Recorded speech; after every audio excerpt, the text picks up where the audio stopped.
শুরুতেই জানিয়ে দিচ্ছি সংবাদ শিরোনাম, এরপর থাকছে বিস্তারিত। চারুকলায় আগুন, শোভাযাত্রার মোটিভ ও হামলার তদন্ত শেষ প্রায়।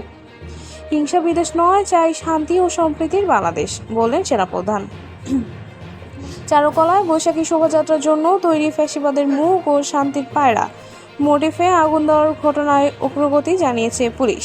সিসিটিভি ফুটেজ এক তরুণকে শনাক্ত করা গেছে, যিনি ভোরে গেট টপকে ভেতরে ঢুকে আগুন লাগিয়ে পালিয়ে যান। ডিএমপি কমিশনার জানালেন, তারা তদন্তের একেবারে শেষ ধাপে এবং শোভাযাত্রার আগেই অভিযুক্তদের গ্রেপ্তার সম্ভব। র্যাবও বলেছে, নিরাপত্তা ঘাটতি থাকলে ব্যবস্থা নেওয়া হবে।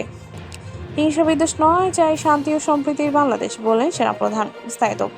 ঢাকায় আন্তর্জাতিক বৌদ্ধ বিহারে সম্প্রীতি ভবনের ভিত্তিপ্রস্তর স্থাপন অনুষ্ঠানে সেনাবাহিনীর প্রধান জেনারেল ওয়াকার উজ্জামান বলেছেন, আমরা হিংসা বিদ্বেষ নয়, দেশ গড়তে এসেছি। এই দেশ হিন্দু, মুসলিম, বৌদ্ধ, খ্রিস্টান সবার। তিনি জানান, দেশের সব ধর্ম, বর্ণ, গোত্রের মানুষ যেন একসাথে শান্তিপূর্ণভাবে বসবাস করতে পারে, সেই লক্ষ্যে কাজ করে যাচ্ছে সেনাবাহিনী। পার্বত্য চট্টগ্রাম সহ সারা দেশে শান্তি ও সম্প্রীতি বজায় রাখতে তিনি সব ধরনের সহযোগিতার আশ্বাসও দেন। সেনাবাহিনীর মতের ভিন্নতা থাকতেই পারে, তবে আমাদের উচিত একে অপরকে শ্রদ্ধা, বিদ্বেষ নয়, সম্প্রীতি চাই। এই ছিল সর্বশেষ আপডেট। নতুন আরও আপডেট পেতে আমাদের সঙ্গেই থাকুন। ধন্যবাদ।